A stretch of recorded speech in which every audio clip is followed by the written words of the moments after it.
Isu beras dibincang secara bersama negara pengeluar ASEAN.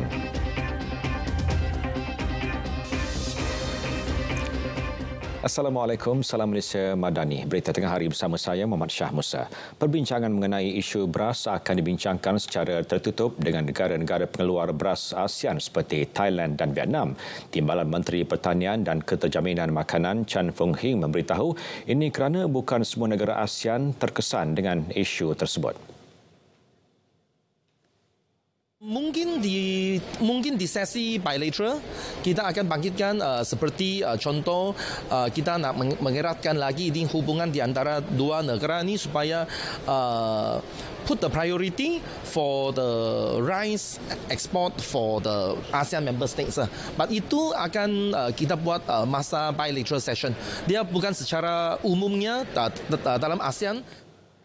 Beliau terdahulu merasmikan mesyuarat Menteri-Menteri ASEAN mengenai pertanian dan perhutanan AMAF ke-45 di Kuala Lumpur. There you go, ladies and gentlemen. Congratulations. Berhubung Task Force Khas Bersepadu Penguasaan Operasi Beras Putih Tempatan BPT, beliau memberitahu operasi akan dijalankan secara tertutup.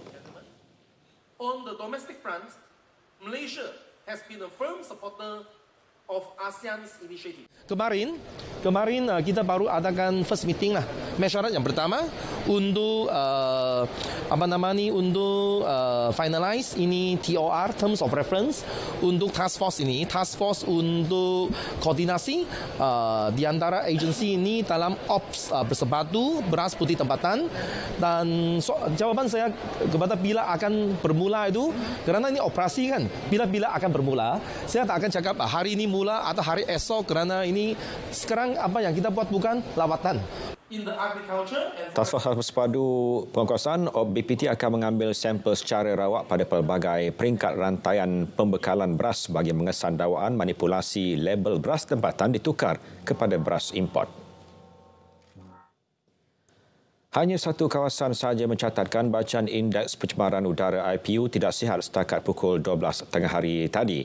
Laman web Sistem Pengurusan Indeks Pencemaran Udara Malaysia APIMS, Kendalian Jabatan Alam Sekitar JS menunjukkan Seri Aman Sarawak merekodkan IPU tertinggi dengan bacaan 119. Bacaan IPU antara 0 hingga 50 dikategorikan paras baik, 51 hingga 100 sederhana, 101 hingga 200 tidak sihat, 201 hingga 300 sangat tidak sihat, manakala 300 ke atas di bawah kategori berbahaya. Selain itu, IPU di Ceras Kuala Lumpur, Serian Sarawak dan Bukit Rambai Melaka berada di tahap sederhana menghampiri bacaan tidak sihat masing-masing mencatat bacaan di antara 99 dan 87. Produk kecantikan tiruan dianggarkan bernilai lebih RM2,600 disita dalam operasi Kementerian Perdagangan Dalam Negeri dan Kos Sara Hidup KPDN cawangan Temerloh bagi membantras produk kosmetik menggunakan cap dagangan salah. Bertindak atas aduan rampasan dilakukan dalam satu serbuan ke atas sebuah premis yang dijadikan stor penyimpanan produk kosmetik di Jalan Industri Seberang 3 di Temerloh, Pahang. Hasil maklumat dan aduan awam, kuasa KPDN Cawangan Temerloh telah menjalankan risikan dan tinjauan selama seminggu. Pemantauan mendapati peniaga terbabit lelaki berusia 41 tahun menjalankan urus niaga produk berkenaan secara dalam talian. Tindakan telah diambil di bawah Seksyen 102 Akta Cap Dagangan 2019. Kesemua produk kosmetik yang diadu telah disita untuk siasatan lanjut. KPDN Temerloh mengingatkan mana-mana individu atau peniaga agar sentiasa mematuhi perundangan yang telah ditetapkan kerajaan. Sebuah premis kilang membuat kilam di Seremban diserbu dalam op Matela oleh Jabatan Tenaga Kerja Semenanjung Malaysia JTKSM. Menurut Timbalan Menteri Sumber Manusia Mustafa Samud, dalam operasi berkenaan pihaknya mendapati pemilik premis gagal menyediakan penginapan selesa dengan menggunakan kontena sebagai penginapan kepada pekerjanya. Pemilik turut tidak mendapat perakuan penginapan daripada JTKSM sejak 15 tahun lalu sekaligus membabitkan pelanggaran terhadap Akta 446 di bawah JTKSM.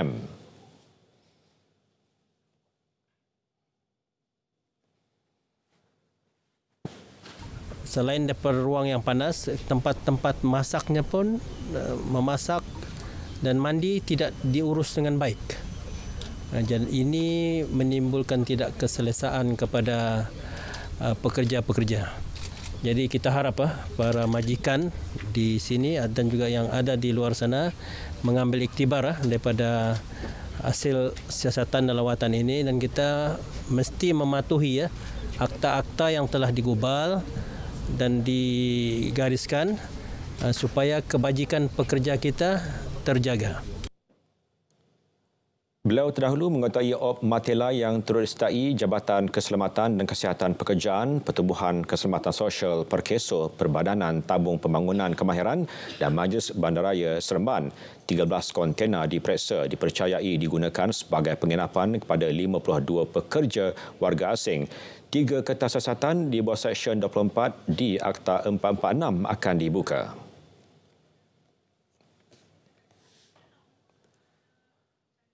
Polis Kuching berjaya menangkap 6 lelaki tempatan atas kesalahan mencederakan orang awam dalam satu kejadian serangan di Kuching Ahad lepas. Ketua Polis Daerah Kuching ACP Ashmon Bajah menerusi kenyataan media memaklumkan mereka ditahan pada 5.50 petang semalam.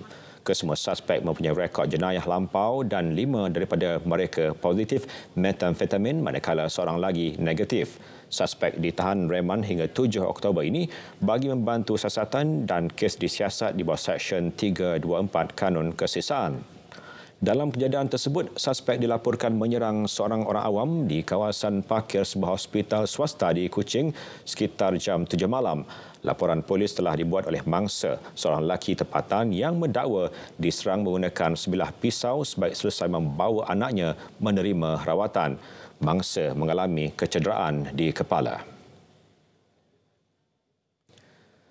Pemilik sebuah gudang di Pelabuhan Kelang, Selangor terpaksa berputih mata apabila premis terbabit hangus terbakar. Mangsa bagaimanapun bernasib baik kerana tidak berada di lokasi semasa kejadian. Menurut penolong pengarah operasi bomba Selangor, Ahmad Mukhlis Mukhtar, panggilan kecemasan diterima pukul 8.05 pagi. Kebakaran membabitkan kawasan pejabat gudang berkeluasan 300 kaki persegi. Api berjaya dikawal kira-kira pukul 8.40 pagi. Tiada bangsa terlibat insiden. Punca sebenar dan jumlah kerugian sedang dikenal pasti. Tren penggunaan dadah sintetik jenis mushroom dalam kalangan golongan anak muda membimbangkan. Ketua Polis Daerah Timur Laut ACP Sofian Santong berkata penggunaan dadah berkenaan adalah menerusi vape dan rokok. Mushroom ni pada asalnya dia datang punca daripada tumbuhan mushroom. Tetapi mungkin dia telah dipanggil dijadikan dicampur dengan pelbagai bahan kimia yang dipanggil darah sintetik lah. Dijadikan dan biasanya dia akan digunakan dalam bentuk rokok seumpamanya lah. Beliau berkata demikian selepas perhimpunan bulanan IPD Timur Laut. Sebelum ini, pihak polis telah menahan beberapa individu yang disyaki menggunakan dadah sintetik jenis mushroom dalam operasi yang dijalankan Jabatan Siasatan Jenayah Narkotik JSJN. Justru beliau berharap orang awam memainkan peranan penting dalam membendung gejala tidak sihat itu. Felda Sungai Kemahal merupakan tanah rancangan yang berada dalam kawasan Dewan Negeri Pelangai, Bentong, Pahang. Namanya yang unik didakwa berasal daripada penemuan ratusan pokok seakan pokok keladi di sungai bampiran tanah rancangan itu. Spesies keladi berkenaan dikatakan ditemukan oleh peneroka asal kampung itu dan menamakannya sebagai Kemahal kerana rupa bentuk pokok keladi itu yang bernilai tinggi jika dijual. Menurut peneroka Suratman Ibrahim, perkara itu diceritakan kepadanya sejak memasuki tanah rancangan itu sejak 45 tahun lalu. Katanya, pokok-pokok itu dilihat berkualiti tinggi dan berharga mahal. Namun, spesies keladi berkenaan telah dibersihkan ketika pembukaan Felda pada tahun 1971 kerana mengganggu aliran sungai, tetapi nama Kemahal masih terus digunakan.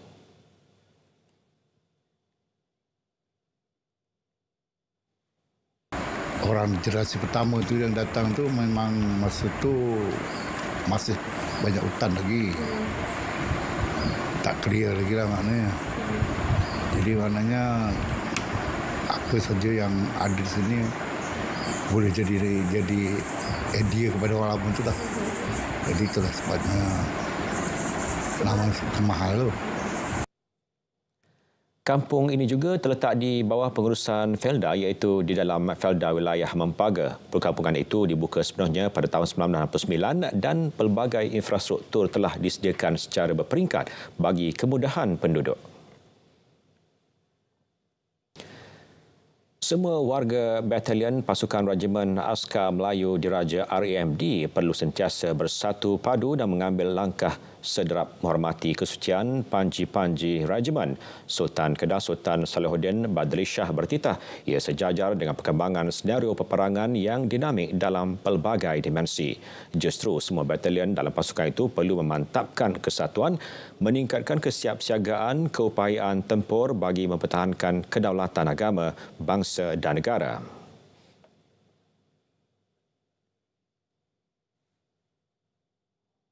Kita amat berbangga dengan prestasi yang ditunjukkan oleh batalion ini dalam melaksanakan amanah yang diberi oleh rakyat jelata.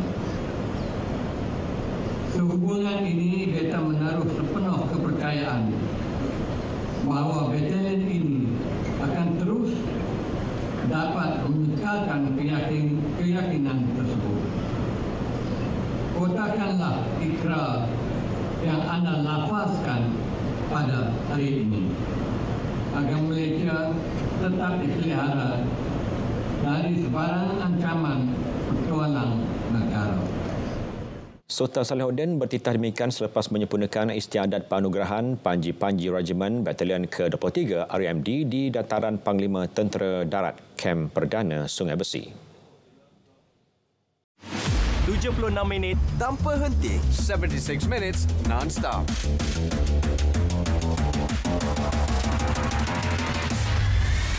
Transparent and concise. Paparan komprehensif, ringkas dan padat. Saksikan Kanta 744, 7.44 malam. Berita perdana 8 malam. Malaysia Tonight, 8:30 PM.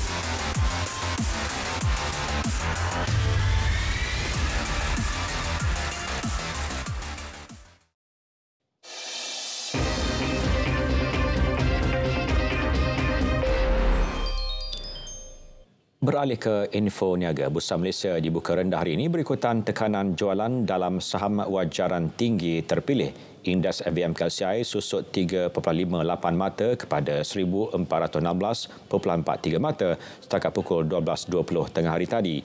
KNM muncul kaunter saham paling aktif naik setengah sen kepada 15.5 sen. EMCC kekal rata pada 45.5 sen dan Wydad naik setengah sen kepada 52.5 sen. Sementara itu, Petronas Dagangan Berhad mendahului kaunter saham paling untung dengan peningkatan 38 sen kepada RM22.68. Chin Hin Group naik 11 sen kepada RM3.91 sen dan SHH Resources Holdings Berhad bertambah 11 sen kepada RM1.21 sen. Ringgit pula dibuka tinggi berbanding dolar Amerika Syarikat hari ini berikutan pelabur global menerima berita pasaran yang memberi petunjuk bercampur-campur mengenai tindakan Rizab Persekutuan Amerika yang seterusnya. Pada pukul 12.30 hari, ringgit diniagakan pada 4.73 berbanding dolar Amerika. Berbanding dolar Singapura, ringgit disebut pada 3.44 dan berada pada 3.17 berbanding yen. Ringgit diniagakan pada 5.70 berbanding pound sterling dan disebut pada 4.94 berbanding euro. Manakala berbanding baht, ringgit didagangkan pada 12.72. Pasaran modal Islam perlu dipertingkat kerana berpotensi memainkan peranan yang lebih besar dalam pembiayaan projek pembangunan mampan di peringkat global. Pengurusi Suruhanjaya Sekuriti Malaysia, Datuk Seri Dr. Awang Adik Hussein berkata, rangka kerja fasiliti dan kerjasama aktif dalam kalangan pihak yang berkaitan akan membantu pasaran modal Islam mempercepatkan inovasi dalam bidang kemampanan. Facilitative frameworks will help the ICM develop and accelerate innovation in the area of sustainability. Our commitment to the SDGs has remained steadfast. Over the past few years, The SC introduced various key initiatives with sustainable and responsible investment, SRI, as a main focus. Beliau berkata demikian dalam Forum Kewangan dan Pelaburan Mampan Islam Asia ke-5. Bank Rakyat telah mengambil inisiatif menyampaikan derma siswa pendidikan berjumlah keseluruhan lebih RM55,000 kepada 3 pelajar cemerlang SPM 2022. Menurut Ketua Pegawai Eksekutifnya, Datuk Dr. Muhammad Hanis Osman, derma siswa ini seiring dengan konsep Malaysia Madani khususnya bagi memacu pembangunan modal insan dan ummah menerusi pendidikan. Definitely kategori pertama adalah asnaf. Yang kedua, kita tengok dari segi kecemerlangan akademik dia. Yang tujuan utama untuk program ni adalah untuk pendidikan kan. So daripada keputusan SPM tahun 2022 tu memang ternyata 11A, 9A, 9A. Beliau berkata demikian kepada media selepas majlis penyerahan suar Bestari Bank Rakyat di Ibu Negara. Penawaran derma siswa Bank Rakyat ini juga sebagai inisiatif serampang dua mata dalam membantu mencipta akses pendidikan tinggi kepada golongan yang memerlukan. Ia sekaligus membantu menjana pembangunan modal insan dengan pelajar berpotensi menjadi prospek sumber tenaga kerja mahir dan generasi pewaris kepimpinan negara. Perumahan inklusif madani akan dibangunkan untuk golongan sasar di bandar utama seperti Wilayah Persekutuan, Kuala Lumpur, Selangor dan Pulau Pinang.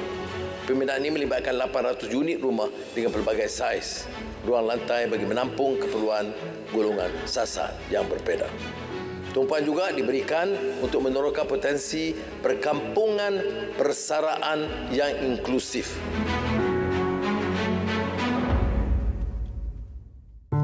Perkhidmatan perubatan di seluruh negara memerlukan 2,000 beg darah setiap hari. Mengikut tinjauan, hanya 2.5% penduduk Malaysia mendermakan darah. Bagi setiap beg darah yang diperolehi, ia mampu menyelamatkan 3 nyawa. Kami perlukan darah anda. Jom derma darah.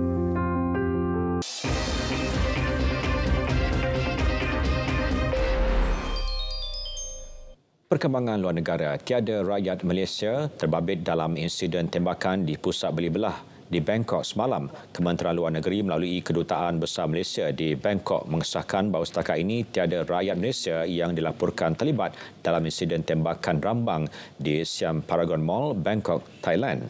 Menurut laporan awal, seorang lelaki bersenjatakan pistol telah melepaskan tembakan rambang yang telah meragut 2 nyawa dan mencederakan 5 yang lain. Penembak rambang tersebut telah ditahan oleh pihak berkuasa di tempat kejadian.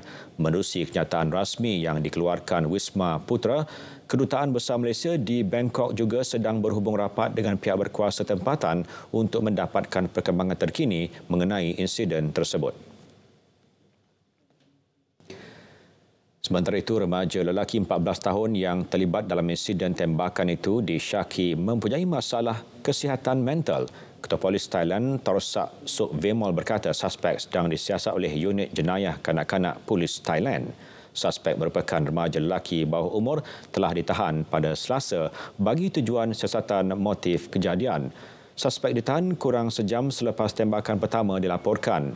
Visual dari kamera litar tertutup menunjukkan suspek tidak melawan ketika ditahan pihak berkuasa. Untuk tujuan siasatan dan keselamatan, pihak berkuasa menutup sementara akses ke hentian kereta api bertingkat di Siam Square, bampiran lokasi kejadian.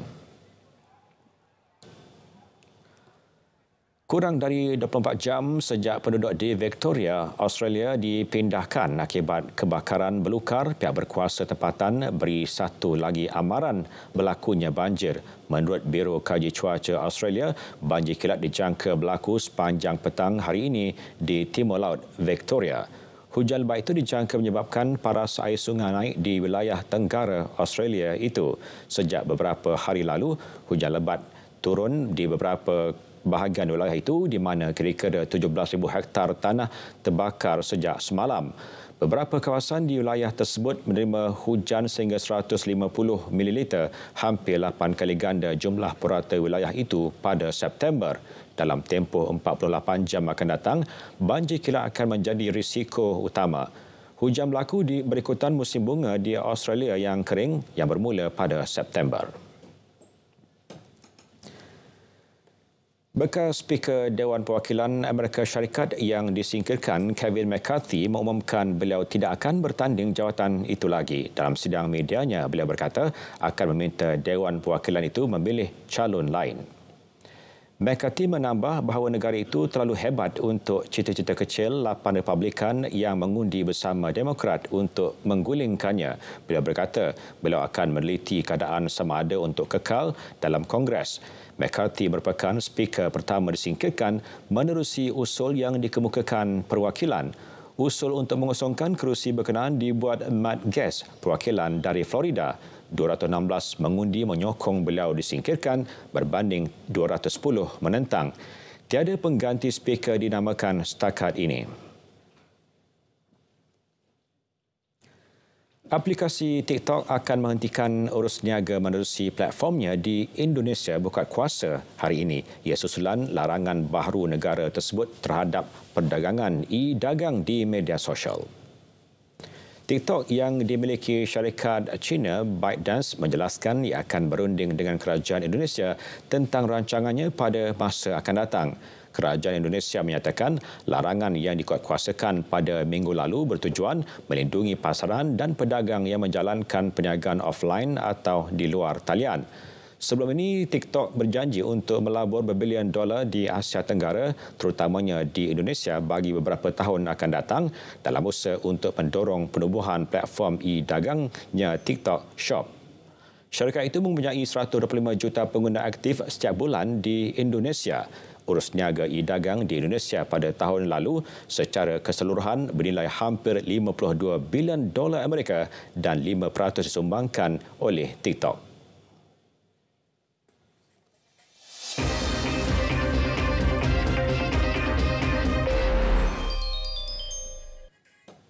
Perkembangan Sukan Asia 2022, kuartet 4x100 meter wanita negara mencipta sejarah apabila merangkul pingat gangsa pada final acara itu yang berlangsung di Stadium Olimpik Hangzhou malam tadi. Kuartet negara diberikan pingat gangsa selepas kuartet Bahrain yang menamatkan saingan di tempat ketiga dibatalkan penyertaan.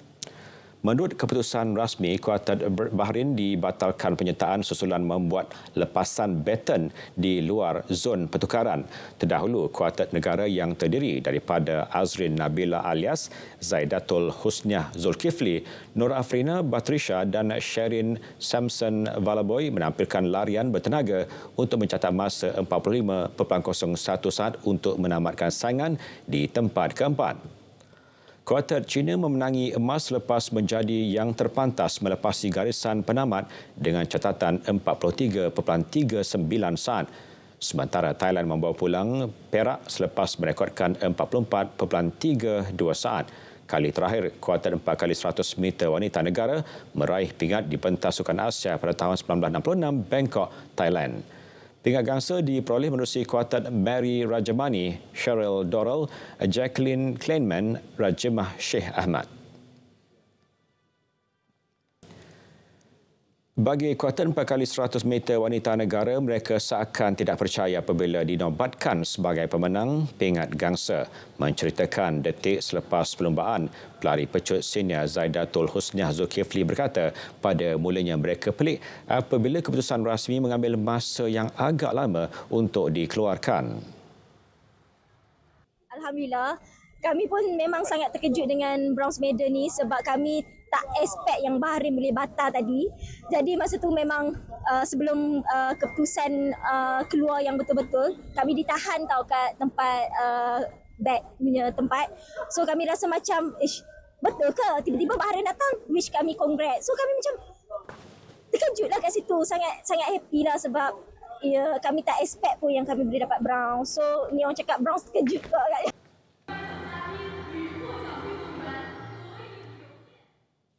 Sementara itu, penyertaan kuartet 4x100 meter lelaki negara pula dibatalkan susulan kesalahan pencerobohan lorong. Terdahulu, kuartet dibarisi bekas pemegang rekod kebangsaan Khairul Hafiz Jantan, Muhammad Arsyad Maksad, Jonathan Nyepa dan Muhammad Azim Fahmi menamatkan saingan di tempat kelima dengan catatan masa 39.19 saat. Berdasarkan keputusan rasmi, kuartet negara didapati melakukan pelanggaran lorong kiri di bahagian selekoh bertujuan memendekkan larian sekaligus menyaksikan kedudukan kelima menjadi milik kuartet Indonesia. Pingat emas menjadi milik kuartet China yang melintasi garisan penamat dengan catatan 38.29 saat. Diikuti Jepun yang merangkul perak dengan catatan masa 38.44 saat. Dan Korea Selatan membawa pulang gangsa selepas merekodkan 38.74 saat. Mungkin betul-betul bukan rezeki kami lah, tapi Alhamdulillah Allah gantikan dengan memberi rezeki kepada pasukan perempuan kami untuk berada di podium pada hari ini meraih pingat gangsa. Alhamdulillah untuk mereka dan tahniah juga untuk pasukan perempuan. Mungkin kita pun akan menunggu apa yang mungkin disampaikan oleh ofisial. Kejuaraan Petronas Nation Cup Prix 2023 Pusingan 8. Nantikan aksi-aksi pelumba menakluk Lita. Kali ini menggegar Gateway Garden, Bandar Medini Iskandar, Iskandar Puteri Johor. Sabtu 7 Oktober 2 petang di TV2.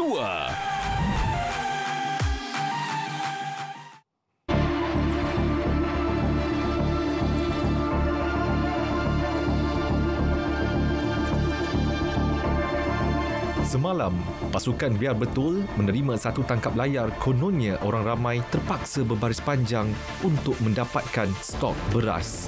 Hantaran itu turut mendakwa ia terjadi akibat kegagalan kerajaan menguruskan isu bekalan dengan baik. Selepas semakan dibuat, ternyata ia suatu fitnah. Sebenarnya gambar yang tular itu merupakan program kebajikan sebuah syarikat di Ipoh. Ia dianjur bagi memupuk amalan bersedekah dalam kalangan masyarakat. Tak cukup dengan itu, ada lagi hantaran berbau fitnah dikesan di TikTok. Tangkap layar portal berita di Ubah Suai dan kenyataan palsu kononnya dikeluarkan Menteri Bertanggungjawab dimuat naik. Laporan mengenainya telah diterima SKMM. Tindakan tegas di bawah Akta Komunikasi dan Multimedia serta beberapa lagi akta lain menanti mereka yang terlibat. Jika anda terlihat konten atau bahan fitnah, segera laporkan ke SKMM menerusi talian tertera. Biar betul, tak pasti, jangan kongsi.